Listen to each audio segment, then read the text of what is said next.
Oh, very nice. Now, I just want to first ask Rajiv, what has prompted you to write a primer? Thank you for inviting me, and thank you, Swapan Da, for organizing this dialogue. I look forward to it. Now, this book is written in a certain context. I will tell you what that context is. And that context is that there is a whole new version of Marxism called critical race theory, popularly called Wokeism, that has swept America, created a big divide between the extreme left and the right, and has been exported to India in a big way. The Supreme Court Justice is quoting it. Chandrachud quotes wokeism scholars from Harvard all the time, and we have lots of videos on that. It's entering through the businesses industry, and it's entering through our education system, and some of those wokeists are in the Niti Aayog. So it is here in a big way. Therefore, it was important to give a response to it. Now, a further development based on critical race theory is called critical caste theory. This also has come out of Harvard, and this also has a huge amount of legs in the legal system in the United States, and it's spreading from there. There are many UN, EU, European Union, US Congress type of initiatives along those lines. So we thought that since they've taken on caste as in their interpretation, we need a response.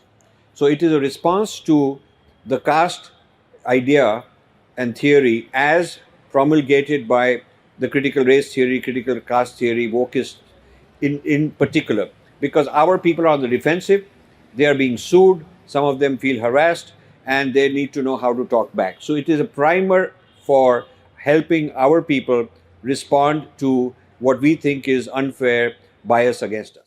Maybe you should explain, for the benefit of those who are mercifully untainted by any influence of woke here, as to exactly what critical race theory and critical caste theory imply.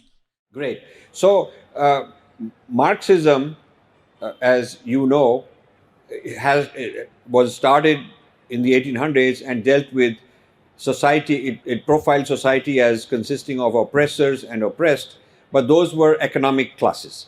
They were not about religion, they were not about race, they were only economic. And this had took on a life of its own over a long time. And then in the middle of the 1900s, another version of Marxism emerged called cultural Marxism. Some people called it the Frankfurt School or the second wave. And that expanded the means of production beyond just economic and started talking about cultural means of production. So that became a new kind of Marxism. Now then this Marxism further evolved in the United States after World War II, when some of the European Marxists went to places like Berkeley and Columbia University, and they applied Marxism to race. And they said that it's white versus black in the American context rather than, economic classes, because they found that Americans were not buying the economic class theory because Americans are capitalistic. But they were able to get some traction on race as a kind of a category. So that it became a race theory, Marxist, but a race theory. And then in more recent times, and this became known as critical race theory.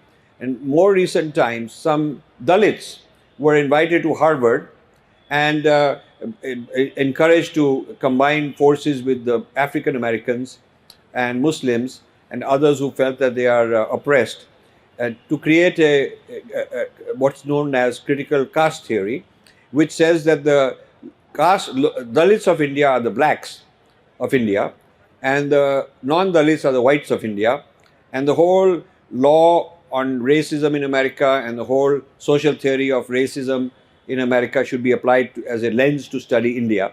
So this is where things are. Wokeism started with a very innocent idea that asking blacks to wake up. Woke means you woken up. Are you woke? Means have you woken up?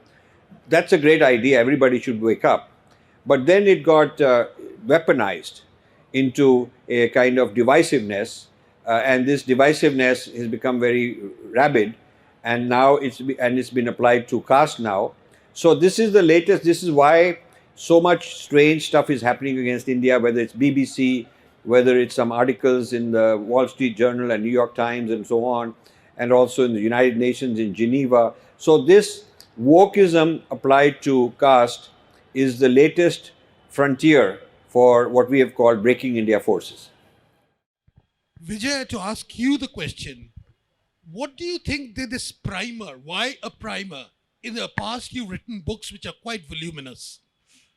And I really mean voluminous.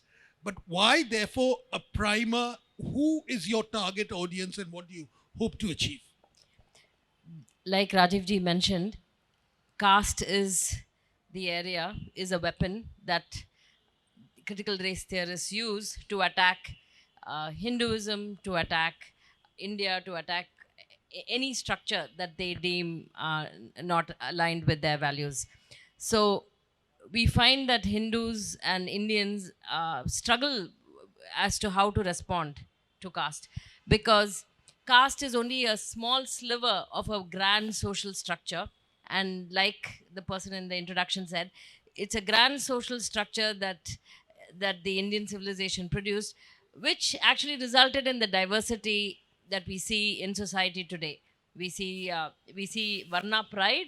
We see different languages, different foods, different culture, different ways of dressing, different ways of worship, and that's the real diversity. India is the only civilization that can say that we've produced diversity, and yet we struggle with when we get attacked on caste, we don't know how to respond, because it's taken out of context. It's a small part of the social fabric, social structure, and it's taken out of context to attack Hinduism and Indians. So we thought, we took a leaf from the book of the left to provide a simple, easy way to understand caste and the differences between Varna, Jati, caste, how and a brief history of this, the fluid nature of it, and also trying to bust some of the myths that the critical race theorists put upon us. So I think behind that answer is the belief that many of these actions which have been taken in the United States, in particular, the one in Seattle about declaring caste oppression to be a form of insidious, genocide or something like that, it's based on a certain misunderstanding, a deliberate, willful, ideological distortion. In your mind, has this distortion been contributed by forces within India? I think you're absolutely on track. Why this is important. I would add to that, every week something new is happening. Now, the new US ambassador to India, who's been just approved, is into this in a big way. In the hearings, He was into something else. He is a master's degree in human rights and a champion of study of Indian caste system. Lot of his friends in Los Angeles were people trained in India. Some are Europeans, some are Americans, some are Indians. So he was from that fraternity of the extreme left. And so in the Senate hearings, when they asked him, are you going to take on human rights issues in India? He said that is the central focus of his coming to India. So I anticipate him doing things like inviting all kind of radical groups, Breaking India groups to the US Embassy, holding conferences, holding seminars, and using like Harvard has become a place, the US Embassy in India is going to become a place. This is very dangerous. So you see, Indians in some ways have invited such people in. Indians have gone to places like Harvard in order to sell out, I would say, their patriotism, their nationalism, sell out, because there's money to be made. People will sponsor you, you will become a hero. There is one Suraj Yengde at the Delhi World Book Fair. He was the big hero at the Penguin stall, because there's a whole ecosystem championing such guys, and he is not only attacking caste abuse, which we should all attack, but he says outrageous things like 5 lakh Dalits have been massacred in the last 10 years, something ridiculous with no data. And he's also against the Indian family system. He says that it perpetuates caste, and he's telling Indian students to reject their family life and their parents and whatnot. So this absolutely, you're right. Indians have contributed to this. Not only people like that, but also the Indian billionaires. Some of them are funding it, and why they're funding it, Indians need to find out. Why are Mahindra and Lakshmi Mittal and Piramal and Tata, why are they funding these kind of things at Harvard? You should elaborate that. Are they doing it consciously or are they doing it by default? So there is a Mahindra Humanities Center at Harvard, and in our book Snakes in the Ganga, there is a whole chapter on that. There is, and the head of that is a very well-known, one of the world's most well-known postmodernists who deconstructs the idea of India as a nation, who's questioning whether India is a valid democracy, whether the government is committing atrocities. So he's into all that, and that's the person they put in as director. And then the Lakshmi Mittal Center for South Asia Studies. In the previous session, you were talking about Indology. So now Indology has crossed the Atlantic, and in the United States it's called South Asia Studies. And lo and behold, the person who's given $50 million to start the center, give his family name, is Lakshmi Mittal. And this premier center for South Asia Studies in the world, in the Western world, is funded and sponsored and endorsed by us. And these are the kind of topics that are continuing. So it's okay for them to invite, they consider it okay to invite Khalistanis and Kashmir separatists and all kind of breaking India people. But you will hardly ever find a rejoinder. People like us, voices like ours, have not been invited to level the playing field. So it's a one-sided thing, and Indians are funding it. So we find it very bizarre that people who are well liked in India as patriots, given all kind of awards and recognized, overseas they are doing the other way around. They are funding things that are against our interest, whether they have some personal selfish interest or whether they want their kids to get to Harvard or whether it's just a way to show off. That remains to be discussed. Do you want to add to that? I also think it's affecting Hindu institutions. For example, Northwestern University, there was an article, and Hindu students are afraid to join institutions like Chinmaya Mission or the Hindu Yuva group in Western universities because they're labeled as terrorist organizations. So this is a serious allegation. And so students in Northwestern University, the Hindu students, don't want anything to do with taking part in anything that's Hindu. So there's an attack there. In fact, I personally know of a professor who was associated with Chinmaya Mission in India and then went to an Ivy League institution for a job. Everything was, there was no other candidate. He was the right choice, and yet he was declined, he was cancelled because he was associated with the Chinmaya Mission. So this is how serious the problem is. So they are not only coming after our youngsters in foreign universities, they are coming after Hindu institutions, which is a sort of a support system. Very little, but still it's an effort there, and even that is being destroyed in a very systematic way. Let me get back to some of the issues which you've raised in the book. At the heart of some of the misunderstanding or the distortion which is there as far as Varna and Jati is concerned is, one, a reading of the Dharma Shastras and particularly the Manu. How do you explain, what exactly are you putting forward as an alternative explanation?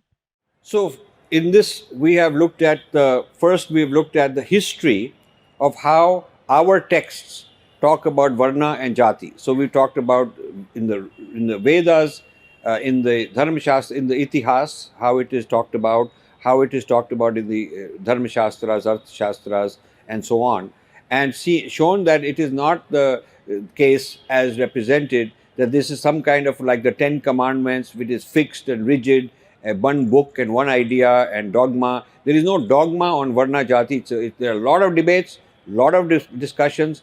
There are disagreements among people, among our experts. So it's not a sort of a frozen system, and it does evolve over time. So first, it's a diversity of views on the subject which people have debated, and it is also evolving from time to time. And then we find that this Varna and Jati, which are in the early text based on merit, and not that somebody's if somebody's father is of a Varna, you automatically become without deserving it. This is something you have to earn. It has to be your karma, your gunas have to be aligned. So this later becomes little more fixed and fossilized into a caste system. later, and we give some reasons why we correlated with foreign invasions when people are traumatized and they are basically they're not able to move around as freely, so they're huddling with others of the same community and becoming more of a rigid system. And this continues until European times, when it gets codified by Lord Risley as part of a census. So there's a trajectory which shows from fluidity to rigidity, and then as it becomes more rigid, it also has more and more instances of abuse. So there is caste abuse, no doubt, but we cannot locate it on Vedic origin. My problem is not fighting caste abuse at all. My problem is fighting Vedas and Hinduism as the cause of caste abuse. And what they have started, what they are doing is saying that caste is inseparable from Hinduism. Caste is a necessary and sufficient condition for a Hindu. Therefore, if you want to fight, and since abuse... Is racism inherent in Christianity? Brilliant point. That is exactly the point. So we are giving these kind of rejoinders. So the reason it's a primer, it's got a toolkit for you to talk back. There are things like exactly what Swapan Das said. There are, when you are in a situation, our kids call us and say, what do we say? How do we respond? So we are giving them in this book a lot of ammunition to talk back. And also we are evaluating, a lot of this work is being done by the Dalits in the name of Ambedkar. So we are evaluating Ambedkar. Ambedkar's views on Islam are the left and the wokeists are in denial because they don't want to acknowledge that actually, if you look at Ambedkar, many of the statements he says by today's standards would be considered Islamophobia. Because if you look, I have in fact experimented where I take several of Ambedkar's statements and delete his name and I put it up and say, what do you think of this? And the majority of the people sitting there say this is Islamophobia. And then I put up the fact that this is Ambedkar and there is all this chaos in the room. So we need talking points of that sort. And the other thing we show in the book, Swapanda, is that when the Vedic system gives you identity in terms of Varna identity, Ashrama identity, Stri identity. So when you have, if you're called Stri or a Purusha, gender identity, it is because there is a yajna, there is a contribution to the collective. So if you're a brahmachari, you have a contribution. That's why you get an identity. You get an identity because you have a contribution to the collective. Whereas the woke, idea of identity and synthetic identity, largely is for rights. It's for claiming some kind of rights. It's for reparations, right? And if you want to build society, we show that identity has to be attached with an obligation. Yeah, and this is how we need to compare. So you have Stri, if you have a Stri, you have Stri Dharma. You have Purusha, you have a Purusha Dharma. What is your contribution to the family, or the collective? So this is how we need to look at social structures and identity. Okay, let's get back to this main thing about what do we do. I think that's very, very important. Now, I underlined the problem. You've given us ways in which how at an ideological and at a cerebral level, this can be countered. Now, explain to us what, in your view, because you've actually gone into the murky waters, what, in your view, should policymakers in India do when confronted with this real and looming threat? Excellent. So that's what we are, that's the whole idea, is to influence policymakers. So I'll give a few ideas and then, Vijaya will give her ideas also. So first, billionaires should be held accountable and asked point blank, are you for breaking India or supporting India? And if you are not for breaking India, here is evidence that you're in your name and in your money, with your money, these things are being done. What are you going to do about it? Are you going to stop it? Are you going to withdraw? Are you going to go public and maybe require Harvard to give an equal amount of time for the opposing point of view in the spirit of free speech? That would make a huge difference as a matter of policy if the billionaires of India got together and said, like the Chinese billionaires, we're going to fund, but we are patriotic and we're going to require that the alignment has to be with our values. The second thing we can do is in the NEP, the National Education Policy, the floodgates have been opened to bring a whole lot of liberal arts from the United States into India. There is no big initiative to develop a Vedic liberal arts as an alternative first, and then start the liberal arts education. Right now, without liberal arts from the Vedic side being mature, developed with pedagogy, curriculums, teachers, and all that, when they've opened the gates to liberal arts, the people who are coming in are all the Western trained, Indology trained type of people, either directly trained in Harvard type places or indirectly through those people. So that's a bad thing. And then making it worse, they're opening up campuses in India, allowing such foreign universities to teach without any restrictions on the content, and they can hire anybody, which means they have more freedom than Indian universities. Indian universities have to get clearance on what you're going to teach and what kind of professors and salaries, but the foreigners have been invited without any constraints, so it's not even a level playing field.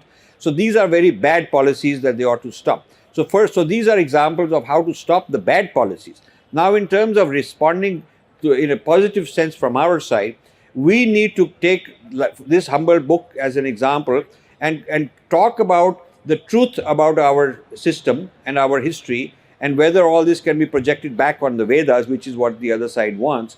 And this has to be propagated. It has to be part of our NCRT curriculum and policy making. So that would be at the ideological level. As far as other pragmatics are concerned, I think that we have to be prepared for a very direct fight with the new US ambassador. He's going to come. Our Home Ministry and Ministry of External Affairs better be prepared, better start training our people in anticipation, so we are not reacting, because he's coming out with his guns blazing and says, this is what my whole life is about, and this is what I've dreamt about, coming to India and really making India my base to fight against this Hindutva menace, as he refers to. These policies are very important to institutionalize, to train our own people about them, and then then other thing is we have to think about whether when the Americans are starting caste-based lawsuits against India in the United States. Right now, the policy of the Ministry of External Affairs is to stay out of it. Even though these kids are Indian students, they call me and want my advice and my help. I've been to the consulate, Indian consulate in San Francisco, right in the Silicon Valley, where these things are happening. The consul general is aware of it. He's sad that it is happening. He's very hospitable, gets me to lunch at his house, all those things. But he's not publicly standing up and saying anything. So this has to come from the MEA headquarters here, that the policy should be to speak up, give support to the Indians who are suffering all this, because all that problem is going to come right here in India. It's already hit the Indian diaspora, now it's going to come to India. And therefore, the Indian government better become proactive. Just like race is defining American politics, making America divisive, caste is in defining Indian politics. And I think one way it shows up everywhere. So one way it shows up is in the businesses. Rajivji spoke about Indian billionaires funding these kinds of theories, but on the practical level, Indian billionaires are also bringing in ESG kind of metrics into their own corporation. ESG stands for environmental, social justice and governance, and the S in the ESG is social justice, which is based on the same caste narrative.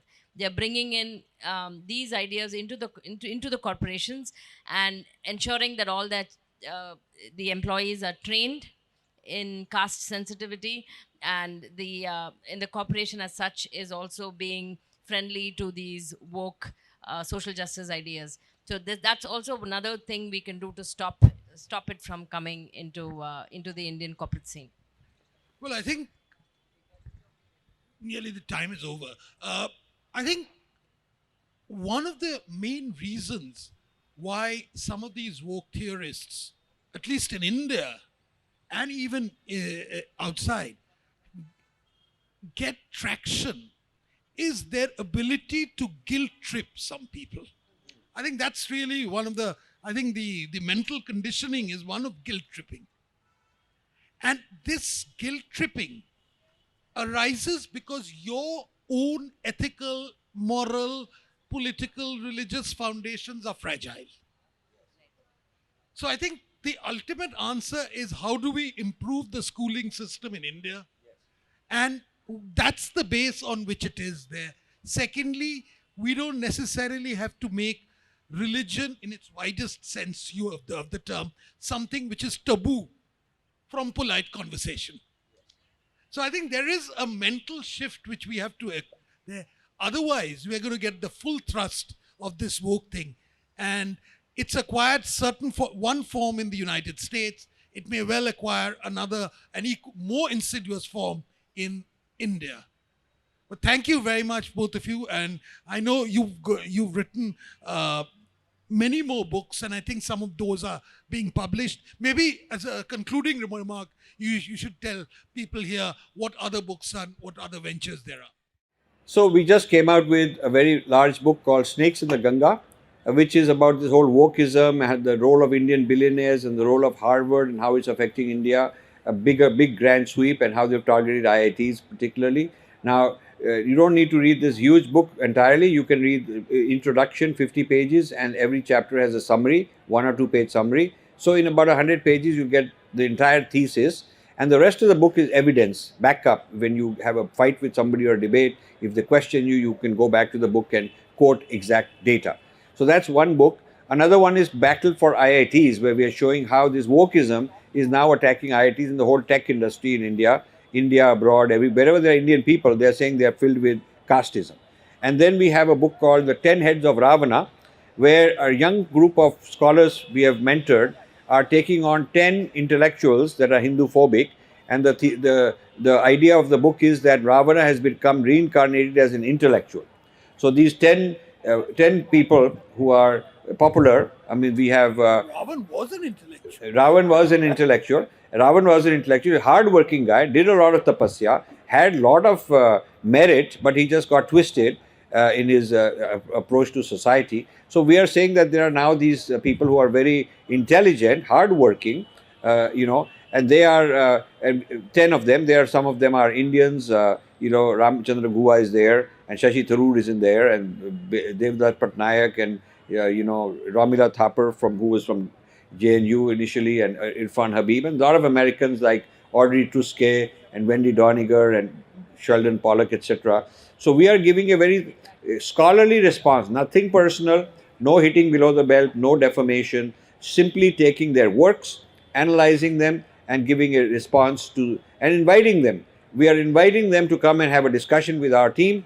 So far, they have not accepted. So these are some of the works that we've produced. We've also done a major book on artificial intelligence and its public policy, social implications. And thank you very much for inviting us. Thank you. Thank you so much.